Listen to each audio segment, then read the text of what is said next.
ಸಾಧಾರಣ ಕಾಲದ 15ನೆಯ ಗುರುವಾರ. ಮೊದಲನೇ ವಾಚನ ವಿಮೋಚನ ಕಾಂಡದಿಂದ ವಾಚನ. ಮೋಶೆ ದೇವರಿಗೆ, ನಾನು ಇಸ್ರಾಯೇಲರ ಬಳಿಗೆ ಹೋಗಿ, ನಿಮ್ಮ ಪೂರ್ವಜರಾದ ದೇವರು ನನ್ನನ್ನು ನಿಮ್ಮ ಬಳಿಗೆ ಕಳುಹಿಸಿದ್ದಾರೆ ಎಂದು ಹೇಳಿದಾಗ, ಅವರು ಒಂದು ವೇಳೆ ಆತನ ಹೆಸರೇನು ಎಂದು ನನ್ನನ್ನು ಕೇಳಿದರೆ ನಾನೇನು ಉತ್ತರ ಕೊಡಬೇಕು ಎಂದು ಕೇಳಿದನು. ಆಗ ದೇವರು ಹೀಗೆಂದರು, ಇರುವವನಾಗಿ ಇರುವವನು ನಾನೇ. ನೀನು ಇಸ್ರಾಯೇಲರಿಗೆ ತಾನಾಗಿ ಇರುವವನು ನನ್ನನ್ನು ನಿಮ್ಮ ಬಳಿಗೆ ಕಳುಹಿಸಿದ್ದಾನೆ ಎಂದು ಹೇಳು. ದೇವರು ಮೋಶೆಗೆ ಮತ್ತೆ ಇಂತೆಂದರು, ನೀನು ಇಸ್ರಾಯೇಲರಿಗೆ ನಿಮ್ಮ ಪೂರ್ವಜರಾದ ಅಬ್ರಹಾಮ, ಈಸಾಕ ಹಾಗೂ ಯಾಕೋಬರ ದೇವರಾಗಿರುವ ಸರ್ವೇಶ್ವರ ನನ್ನನ್ನು ನಿಮ್ಮ ಬಳಿಗೆ ಕಳುಹಿಸಿದ್ದಾರೆ ಎಂದು ಹೇಳು. ಇದು ಸದಾಕಾಲಕ್ಕೂ ನನ್ನ ಹೆಸರು. ಈ ಹೆಸರಿನಿಂದಲೇ ತಲತಲಾಂತರಕ್ಕೂ ನನ್ನನ್ನು ಸ್ಮರಿಸಬೇಕು. ನೀನು ಹೋಗಿ ಇಸ್ರಾಯೇಲರ ಹಿರಿಯರನ್ನು ಕೂಡಿಸು.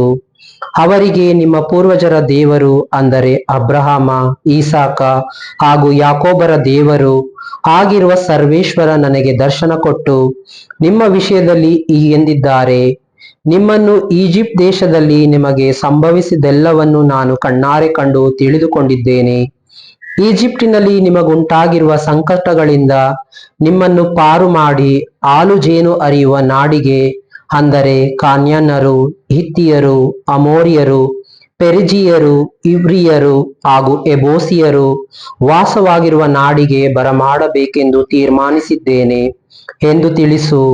ಅವರು ನಿನ್ನ ಮಾತಿಗೆ ಕಿವಿಗೊಡುವರು. ನೀನು ಮತ್ತು ಇಸ್ರಾಯೇಲಿನ ಹಿರಿಯರು ಈಜಿಪ್ಟ್ ದೇಶದ ಅರಸನ ಬಳಿಗೆ ಹೋಗಿ ಅವನಿಗೆ, ಇಬ್ರಿಯರ ದೇವರಾಗಿರುವ ಸರ್ವೇಶ್ವರ ನಮಗೆ ಪ್ರತ್ಯಕ್ಷರಾದರು. ಆದುದರಿಂದ ನಾವು ಮರುಭೂಮಿಯಲ್ಲಿ 3 ದಿನದ ಪ್ರಯಾಣದಷ್ಟು ದೂರ ಹೋಗಿ ನಮ್ಮ ದೇವರಾದ ಸರ್ವೇಶ್ವರನಿಗೆ ಬಲಿಯೊಪ್ಪಿಸಬೇಕಾಗಿದೆ, ಅಪ್ಪಣೆಯಾಗಬೇಕು ಎಂದು ಕೇಳಿಕೊಳ್ಳಿ. ಆ ಈಜಿಪ್ಟಿನ ಅರಸನು ಎಷ್ಟು ಬಲಾತ್ಕಾರ ಮಾಡಿದರೂ ನಿಮ್ಮನ್ನು ಬಿಡುವುದಿಲ್ಲವೆಂದು ತಿಳಿದಿದ್ದೇನೆ. ಆದ ಕಾರಣ ನನ್ನ ಭುಜಬಲವನ್ನು ಪ್ರದರ್ಶಿಸುವೆನು. ಅಲ್ಲಿ ಮಹತ್ ಕಾರ್ಯಗಳನ್ನು ಮಾಡಿ ಈಜಿಪ್ಟ್ ದೇಶವನ್ನೇ ನಾನಾ ವಿಧವಾಗಿ ಬಾಧಿಸುವೆನು. ಆಮೇಲೆ ಅರಸನು ನಿಮ್ಮನ್ನು ಬಿಡುಗಡೆ ಮಾಡುವನು ಎಂದರು. ಪ್ರಭುವಿನ ವಾಕ್ಯ. ದೇವರಿಗೆ ಕೃತಜ್ಞತೆ ಸಲ್ಲಲಿ. ಕೀರ್ತನೆ. ಶ್ಲೋಕ. ನೆನಪಿನಲ್ಲಿಡುವನು ಪ್ರಭು ತನ್ನ ವಾಗ್ದಾನವನ್ನು. ಸಲ್ಲಿಸಿ ಪ್ರಭುವಿಗೆ ಕೃತಜ್ಞತಾ ಸ್ತೋತ್ರವನ್ನು. ಮಾಡಿರಿ ಆತನ ನಾಮಸ್ಮರಣೆಯನ್ನು. ಸಾರಿರಿ ಜಗಕ್ಕೆ ಆತನ ಸತ್ಕಾರ್ಯಗಳನ್ನು. ನೆನೆಯಿರಿ ಆತನ ಅದ್ಭುತಗಳನ್ನು, ಮಹತ್ ಕಾರ್ಯಗಳನ್ನು, ಆತನ ವಂದನಾ ವಿಧಿಸಿದ ನ್ಯಾಯ ನಿರ್ಣಯಗಳನ್ನು. ಶ್ಲೋಕ. ನೆನಪಿನಲ್ಲಿಡುವನು ಪ್ರಭು ತನ್ನ ವಾಗ್ದಾನವನ್ನು. ನೆನಪಿನಲ್ಲಿಡುವನು ಪ್ರಭು ತನ್ನ ವಾಗ್ದಾನವನ್ನು, ಸಾವಿರಾರು ತಲೆಗಳವರೆಗೂ ತನ್ನ ಒಪ್ಪಂದವನ್ನು. ಅಬ್ರಾಮನೊಡನೆ ಮಾಡಿಕೊಂಡ ಒಡಂಬಡಿಕೆಯನ್ನು, ಈಸಾಕನಿಗೆ ಆಣೆಯಿಟ್ಟು ಆತ ಹೇಳಿದುದನ್ನು. ಶ್ಲೋಕ. ನೆನಪಿನಲ್ಲಿಡುವನು ಪ್ರಭು ತನ್ನ ವಾಗ್ದಾನವನ್ನು. ತನ್ನ ಜನರ ಸಂತಾನವನ್ನು ಪ್ರಭು ಅಭಿವೃದ್ಧಿಗೊಳಿಸಿದ.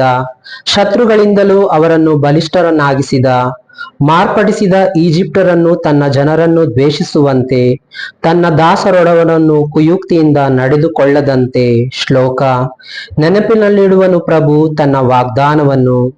ಕಳುಹಿಸಿದ ತನ್ನ ದಾಸ ಮೋಶೆಯನ್ನು, ತಾನಾರಿಸಿಕೊಂಡ ಆರೋನನನ್ನು ನೋಡಿದವರವರು ಆತನ ಸೂಚಕ ಕಾರ್ಯಗಳನ್ನು, ಹಾಮಾ ನಾಡಿನಲ್ಲಿ ನಾನಾ ಅದ್ಭುತ ಕಾರ್ಯಗಳನ್ನು. ಶ್ಲೋಕ. ನೆನಪಿನಲ್ಲಿಡುವನು ಪ್ರಭು ತನ್ನ ವಾಗ್ದಾನವನ್ನು. ಘೋಷಣೆ. Hallelujah, hallelujah. ನಿನ್ನ ವಾಕ್ಯಾನುಸಾರ ನೀಡು ಸಾಂತ್ವನ. ನೀಡೆನಗೆ ನಿನ್ನ ಶಾಸ್ತ್ರದ ಅರಿವನ್ನು. ಹಲ್ಲೆಲೂಯ. ಮತ್ತಾಯರು ಬರೆದ ಪವಿತ್ರ ಶುಭ ಸಂದೇಶದಿಂದ ವಾಚನ. ಆ ಸಮಯದಲ್ಲಿ ಯೇಸು ಜನಸಮೂಹವನ್ನು ಉದ್ದೇಶಿಸಿ, ದುಡಿದು ಭಾರ ಹೊತ್ತು ಬಳಲಿ ಬೆಂಡಾಗಿರುವ ಸರ್ವ ಜನರೇ, ನೀವೆಲ್ಲರೂ ನನ್ನ ಬಳಿಗೆ ಬನ್ನಿರಿ, ನಾನು ನಿಮಗೆ ವಿಶ್ರಾಂತಿ ಕೊಡುತ್ತೇನೆ. ನಾನು ವಿನಯಶೀಲನು, ದೀನ ಹೃದಯನು. ನನ್ನ ನೊಗಕ್ಕೆ ಹೆಗಲು ಕೊಟ್ಟು ನನ್ನಿಂದ ಕಲಿತುಕೊಳ್ಳಿ, ಆಗ ನಿಮಗೆ ವಿಶ್ರಾಂತಿ ಸಿಗುವುದು. ನನ್ನ ನೊಗ ಹಗುರ, ನನ್ನ ಹೊರೆ ಸುಗಮ ಎಂದರು. ಪ್ರಭುವಿನ ಶುಭ ಸಂದೇಶ. ಕ್ರಿಸ್ತರೇ, ನಿಮಗೆ ಸ್ತುತಿ ಸಲ್ಲಲಿ.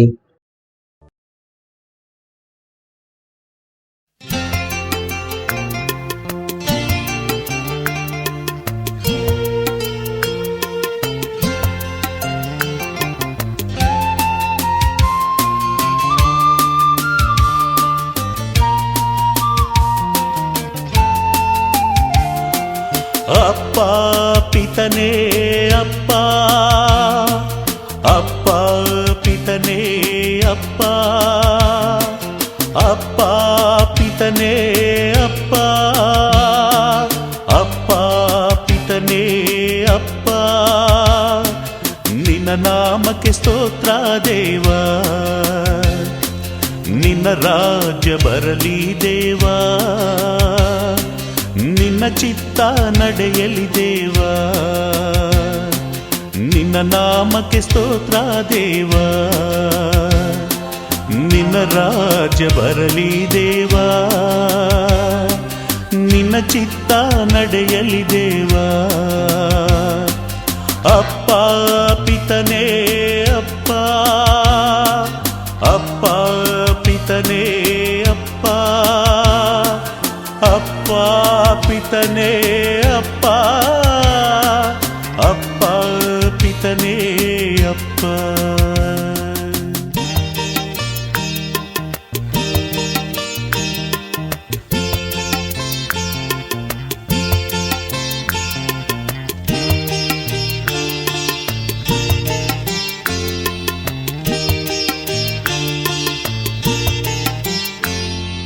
ಅನುದಿನದ ಆಹಾರ ನೀಡಿರಿ ದೇವ, ಕ್ಷಮಿಸಿ ನಾ ಪ್ರಾರ್ಥಿಸಲು ಕ್ಷಮಿಸಿ ದೇವ.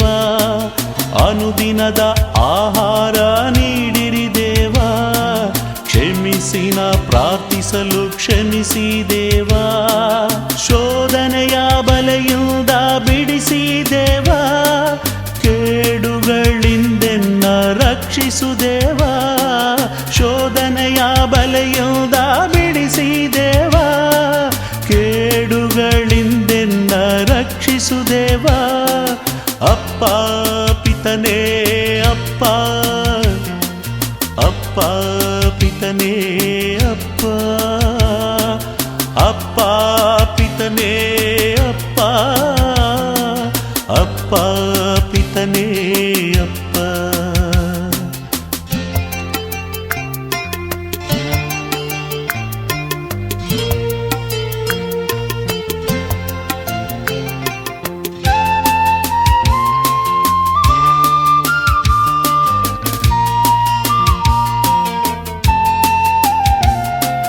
ರಾಜ್ಯವು ಅಧಿಕಾರವು ನಿನ್ನದೇ ದೇವ, ಶಕ್ತಿಯು ಮಹಿಮೆಯು ನಿನಗೆ ದೇವ. ರಾಜ್ಯವು ಅಧಿಕಾರವು ನಿನ್ನದೇ ದೇವ, ಶಕ್ತಿಯು ಮಹಿಮೆಯು ನಿನಗೆ ದೇವ. ಆದಿಯು ಅಂತ್ಯವು ನೀನೇ ದೇವ, ಸ್ತುತಿ ಸ್ತೋತ್ರ ವಂದನೆ ನಿನಗೆ ದೇವ. ಆದಿಯು ಅಂತ್ಯವು ನೀನೇ ದೇವ, ಸ್ತುತಿ ಸ್ತೋತ್ರ ವಂದನೆ ನಿನಗೆ ದೇವ. ಅಪ್ಪ ಪಿತನೇ ಅಪ್ಪ, ಅಪ್ಪ ಪಿತನೇ ಅಪ್ಪ, ಅಪ್ಪ ಪಿತನೇ ಅಪ್ಪ, ಅಪ್ಪ ಪಿತನೇ ಅಪ್ಪ. ನಿನ್ನ ನಾಮಕ್ಕೆ ಸ್ತೋತ್ರ ದೇವ, ನಿನ್ನ ರಾಜ್ಯ ಬರಲಿ ದೇವ, ನಿನ್ನ ಚಿತ್ತ ನಡೆಯಲಿ ದೇವ. ನಿನ್ನ ನಾಮಕ್ಕೆ ಸ್ತೋತ್ರ ದೇವ, ನಿನ್ನ ರಾಜ್ಯ ಬರಲಿ ದೇವ, ನಿನ್ನ ಚಿತ್ತ ನಡೆಯಲಿ ದೇವ.